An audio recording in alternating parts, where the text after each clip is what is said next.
When Hollywood flirted with forbidden subjects, American censors went into overdrive.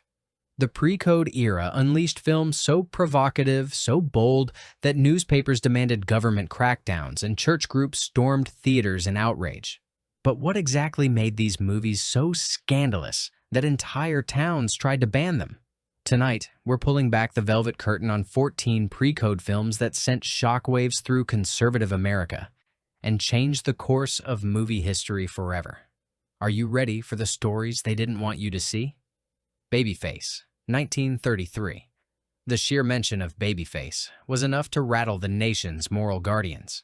Starring Barbara Stanwyck as Lily Powers, a young woman who climbs the corporate ladder using wit, ambition, and a willingness to challenge every expectation, the film was considered so bold that entire city councils lobbied to keep it off local screens. What set Babyface apart wasn't just its candor about ambition.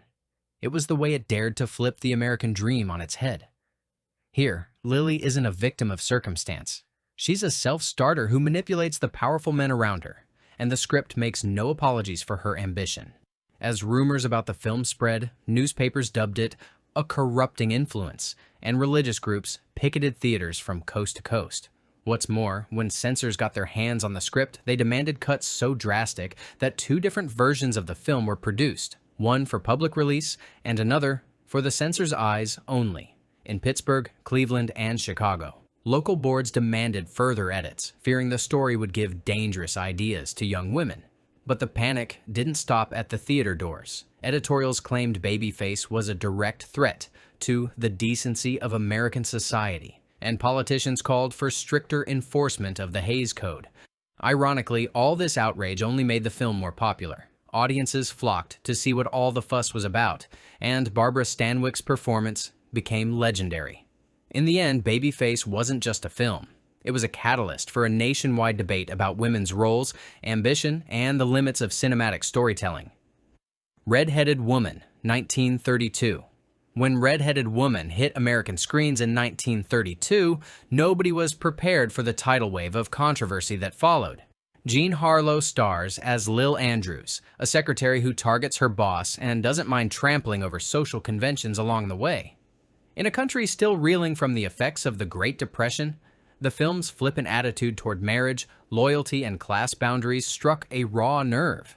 Redheaded Woman was infamous for its audacious humor and Harlow's unapologetic performance. The character of Lil doesn't just seduce her way up. She mocks the rules at every turn, treating respectability as a game for fools.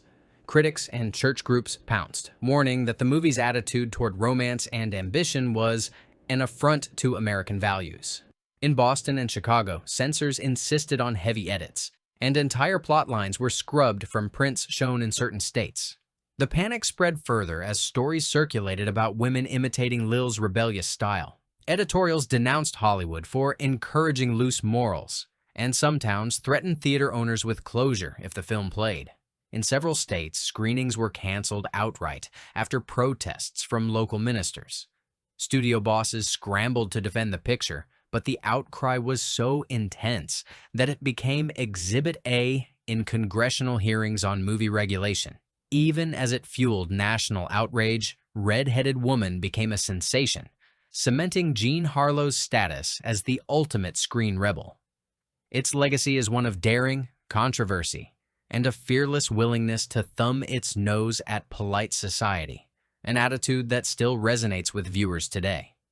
The Public Enemy, 1931. Few films rattled the nation's conscience quite like The Public Enemy. Released during the height of Prohibition, this gritty crime drama starring James Cagney as gangster Tom Powers put violence, ambition, and the harsh realities of city life on full display. From the opening frame, it set out to challenge the idea that movies should teach wholesome lessons, offering instead a raw, unfiltered look at the rise of organized crime. The film's depiction of violence, especially the infamous grapefruit in the face scene, ignited a moral firestorm. Police chiefs, civic leaders, and parent-teacher associations warned that The Public Enemy was a blueprint for lawlessness. In New York, Chicago, and Los Angeles, officials demanded cuts, while conservative groups insisted that theaters boycott the film entirely. Editorials thundered that Cagney's character glamorized crime and that the movie would encourage a generation of young men to idolize criminals. The panic was so great that local boards in Ohio and Pennsylvania refused to grant licenses for the film until significant edits were made. Theaters that defied bans sometimes faced pickets or threats of legal action. Yet, paradoxically, this wave of outrage only made the film more enticing. Audiences flocked to see what all the fuss was about, and the Public Enemy's unflinching portrayal of urban life set a new standard for realism in American cinema. By the end of its run, the Public Enemy had changed the conversation about what films could show and how far studios would go to capture the harsh truths of American life. The public debate over its impact was fierce, but one thing was clear. The film had sparked a moral panic that reverberated for years to come. Scarface, 1932. Scarface was not just a film, it was a warning shot that left censors, politicians, and parents in a state of panic. Directed by Howard Hawks and starring Paul Mooney, this explosive crime saga chronicled the rise and fall of a gangster inspired by real-life mob figures. Unlike earlier crime pictures, Scarface embraced brutality and made no attempt to mask the consequences of unchecked ambition. From its earliest previews, the film encountered stiff opposition. Newspaper headlines screamed about its corrupting influence, and city councils in Chicago, New York, and several Midwestern towns sought to block its release altogether. What truly stoked the outrage was the film's willingness to show the underbelly of American cities, with police and government officials often powerless against the might of organized crime. Censors demanded major rewrites and alternate endings, worried that Scarface might inspire copycats. In some cities, authorities insisted on a new ending, where the main character meets a grim fate, hoping this would neutralize the film's perceived glorification of criminals. Nonetheless, the film's sharp dialogue, rapid-fire pacing, and daring subject matter made it an instant classic, drawing lines of moviegoers wherever it played. Religious groups and newspaper editors decried Scarface as an outrage against public order, warning parents to keep children away from theaters. In some states, screening permits were withheld for months, and local leaders threatened to pass stricter censorship laws in response. But the controversy only fueled curiosity, cementing Scarface's place in Hollywood history as one of the most panic-inducing and influential films of its era. Freaks, 1932. If there was ever a film designed to provoke a strong reaction, Freaks was it. Directed by Todd Browning and starring real-life sideshow performers, this unforgettable picture shattered every norm of Hollywood storytelling. When MGM released Freaks, audiences and critics were stunned by its unflinching depiction of life on the fringes of society, challenging viewers to confront their own prejudices. The reaction was immediate and ferocious. Newspapers ran horror-stricken headlines, and screenings were canceled in cities like Atlanta and San Diego after reports of audience fainting and outbursts. Civic organizations, church groups, and even medical professionals declared the film an abomination that would damage public morals. Stories spread of viewers running from theaters in terror, and MGM quickly pulled the film from circulation in many areas. The controversy wasn't just about the subject matter. It was the way Freaks forced audiences to question their own sense of normalcy and decency. Letters to editors demanded a nationwide ban, and at least one state attempted to pass emergency legislation to keep the film out of local theaters. Critics who defended the movie were accused of encouraging depravity, and some theaters that showed Freaks reported being threatened with boycotts. For decades, Freaks remained one of the most notorious films in Hollywood's history, censored, shelved, and whispered about in legend. Only in later years did critics and audiences begin to recognize its artistry and compassion.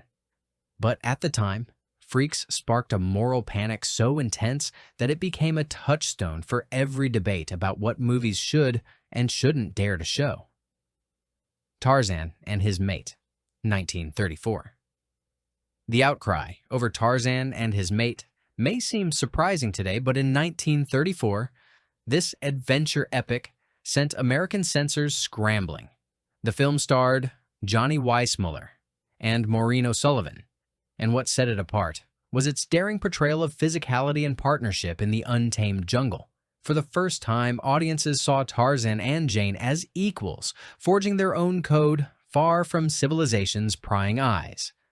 But it was a particular swimming scene, where Jane and Tarzan glide through the water together, that sent watchdog groups into a frenzy. The sequence, shot with a body double for O'Sullivan, became infamous for its boldness, prompting demands for cuts in nearly every state. Parent organizations warned that the film set a terrible example, and newspapers reported on scandalized audiences walking out in protest. Movie houses from New York to Kansas faced mounting pressure to edit the film, with some local officials threatening to shut theaters down. Even after studio bosses made last-minute changes, controversy continued to dog the picture throughout its release. Public figures accused Hollywood of destroying public morals and encouraging young people to rebel against tradition. Despite, or because of, the outcry, Tarzan and His Mate drew huge crowds, and its legacy as a lightning rod for censorship remains secure. The film's bold approach to partnership and independence didn't just spark a moral panic. It showed that audiences were hungry for stories that challenged the old rules. 3 on a Match, 1932. On the surface, 3 on a Match was just another Warner Brothers melodrama about friendship, temptation, and the dark side of ambition. But beneath its glossy exterior, this film pushed boundaries that alarmed parents, clergy, and social critics alike. The story follows 3 women from different backgrounds whose lives become entangled through a series of fateful decisions. What made the film a target for moral panic was its willingness to explore topics like addiction, social climbing, and the pressures that drive people to desperate choices. Critics accused it of glorifying the wrong values and exposing impressionable audiences to the grittier side of life. When a key character falls on hard times, the film refuses to offer a tidy, reassuring resolution. Instead, it shows the harsh consequences of risky behavior. The backlash was swift. Parent-teacher associations called for bans, and several cities insisted on edits before allowing the movie to screen. Religious leaders warned that 3 on a Match could lead young people astray by making bad behavior seem glamorous. Meanwhile, newspapers ran editorials claiming the film undermined the American family. Despite, or perhaps because of, the controversy, 3 on a Match became a box office success. Its reputation as a film that dared to address real problems only added to its allure. And it remains a prime example of how pre-code Hollywood challenged the boundaries of storytelling, sparking debate and anxiety wherever it played. Night Nurse, 1931. Night Nurse was a film that caught nearly everyone off guard. With Barbara Stanwyck as a courageous hospital worker who uncovers a dangerous plot, the movie blended suspense, drama, and a no-holds-barred look at the healthcare system. At a time when the public trusted hospitals and nurses implicitly, the suggestion that dark secrets might lurk behind closed doors was enough to spark outrage. The film's unflinching portrayal of corruption, greed, and vulnerability set off alarms with parent groups and medical professionals alike. Editorials denounced Night Nurse for shattering faith in America's institutions, and in several cities, including Memphis and Baltimore, the film was either heavily edited or banned outright. The depiction of unscrupulous characters in positions of trust struck a particularly raw nerve during the early 1930s, when Americans were desperate for reassurance. Civic leaders accused Hollywood of spreading dangerous ideas, while religious organizations claimed the film encouraged rebellion against authority. In some cases, nurses and doctors publicly protested the movie, worried it would harm the reputation of their profession.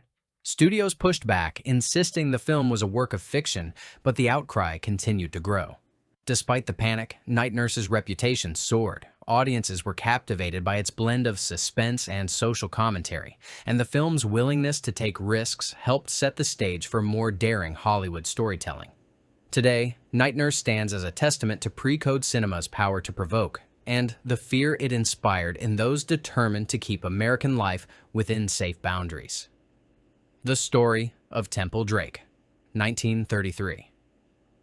Few films provoked as much controversy as The Story of Temple Drake. Based on William Faulkner's sensational novel Sanctuary, this movie courted outrage before it even reached theaters. Starring Miriam Hopkins as the troubled Temple Drake, the story dives deep into a Southern Gothic nightmare filled with danger, betrayal, and the failures of the legal system. The reaction was instantaneous and explosive. In the South, church groups organized mass protests and called for boycotts, while newspapers demanded the film be banned from public exhibition. Civic leaders insisted that Temple Drake would corrupt the nation's youth, and the motion picture producers and distributors of America faced a torrent of angry letters and petitions. Censors insisted on extensive edits before granting permits for screenings, but even these measures did little to calm the outrage. In some states, theaters that dared to show the movie faced boycotts or even threats of violence. Editorials denounced the picture as a threat to public order, warning that its depiction of moral weakness and institutional failure would erode the fabric of American society. For Hollywood, the uproar over Temple Drake became a cautionary tale, a warning about the risks of pushing boundaries too far. Yet, for all its notoriety, the film was a box office success, drawing curious audiences who wanted to see what had everyone so upset. Its legacy is that of a lightning rod, a film that sparked panic, debate, and ultimately forced Hollywood to rethink just how much controversy it was willing to tolerate. She'd Done Him Wrong, 1933. She'd Done Him Wrong wasn't just a vehicle for Mae West's famous wit, it was a direct challenge to every social norm the censors wanted to protect. Set in the rough and tumble world of New York's Bowery, the film put a spotlight on West's signature mix of charm, innuendo, and independence. For many viewers, her fearless performance was both a revelation and a scandal. The reaction from religious groups and conservative organizations was swift. Mae West is a menace to public morals, one headline screamed. Civic groups petitioned for bans, and in some cities, the film was edited beyond recognition before it could be shown. Editorials warned that She Done Him Wrong would encourage rebellion among women and undermine traditional values. Despite, or perhaps because of, the outcry, audiences packed theaters to see the film. It became a major box office hit, turning Mae West into a household name and cementing her reputation as one of Hollywood's most daring stars. Studio bosses, meanwhile, faced increasing pressure from watchdog groups to rein in such provocative content. The success of She Done Him Wrong and the panic it sparked played a key role in Hollywood's eventual crackdown on free expression. Yet the film's legacy is secure. It proved that audiences were hungry for stories that challenged the rules, even as the censors tried to slam the door shut. Blonde Venus, 1932.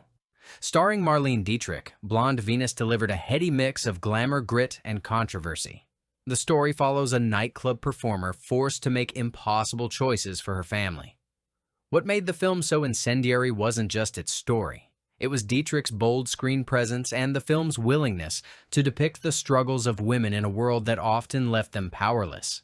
Civic and religious leaders quickly labeled the film a threat to public morals, insisting that it encouraged rebellion and undermined respect for authority. In some cities, audiences picketed theaters, demanding the film be withdrawn. Several state censor boards ordered edits, worried that its themes would have a dangerous influence on impressionable viewers. Editorials warned that Blonde Venus glamorized defiance, and letters flooded studios demanding that such films be banned. The backlash was so intense that even the studio executives who championed Dietrich's career found themselves on the defensive, insisting the film was merely a work of fiction. Despite the panic, audiences flocked to see Blonde Venus, drawn by its reputation and Dietrich's magnetic performance. The film's controversy only added to its appeal, making it a cultural touchstone for debates about decency, independence, and the limits of artistic freedom. Blonde Venus stands today as a prime example of how pre-code Hollywood used glamour to provoke and panic American society. The Sign of the Cross, 1932. Cecil B. DeMille's The Sign of the Cross was the ultimate epic and the ultimate lightning rod. This lavish spectacle, set in ancient Rome, blended history, pageantry, and a series of scenes that left censors and religious leaders in a frenzy. From its gladiatorial battles to its depictions of persecution, the film set out to push every boundary. The backlash was immediate. Church organizations condemned the film for its portrayal of religious figures and violence, warning that it disrespected the sacred. In Boston and Philadelphia, censors demanded dozens of cuts, and in some states, screenings were banned altogether. Editorials claimed The Sign of the Cross would undermine faith and destroy respect for tradition. The controversy didn't stop at the theater. Civic leaders used the film as evidence that Hollywood needed stricter oversight, and the uproar reached all the way to Washington, D.C., where lawmakers debated the need for new censorship laws. For his part, DeMille insisted the film was meant to educate, not scandalize, but the damage was done. Despite or because of the panic, The Sign of the Cross drew enormous crowds. Its spectacle and controversy made it a must-see event, and its influence helped push Hollywood toward the stricter enforcement of the Hays Code. The film's legacy is that of a boundary breaker, a movie that used spectacle to ignite debate and, in the process, spark one of the great moral panics of its era. Call Her Savage, 1932. Call Her Savage was practically designed to cause a stir. Clara Bow stars as Nasa Springer, a headstrong woman whose life is marked by drama, rebellion, and the refusal to be tamed.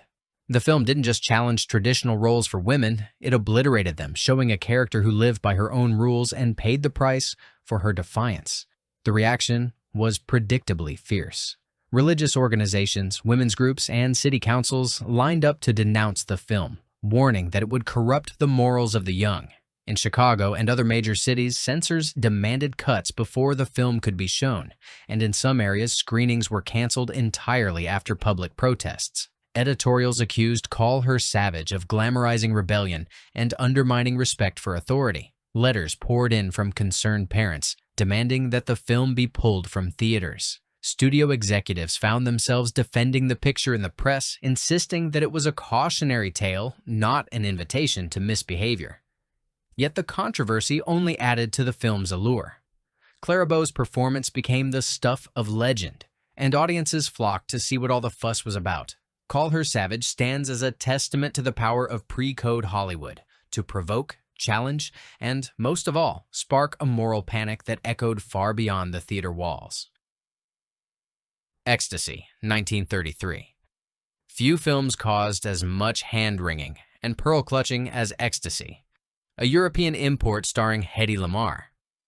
The story, focused on a young woman's search for happiness outside a suffocating marriage, shocked American audiences with its frank depiction of passion and longing. When Ecstasy arrived in the U.S., religious groups and censors responded with outrage, calling it a threat to the very fabric of society. Customs officials delayed the film's release for months, and when it finally appeared, city after city banned it outright. Editorials warned that Ecstasy would destroy the morals of American youth, and in some states, lawmakers moved to block its screening entirely. Public protests erupted outside theaters, with picket signs demanding that the movie be withdrawn from circulation. The panic wasn't just about the story. It was about the fear that movies like Ecstasy would inspire a wave of rebellion against tradition. Studios and theater owners found themselves under intense pressure, and even after cuts were made, the controversy refused to die down. Yet, for all the uproar, Ecstasy became a symbol of artistic freedom. Audiences who managed to see it were captivated by Lamarr's performance and the film's fearless storytelling.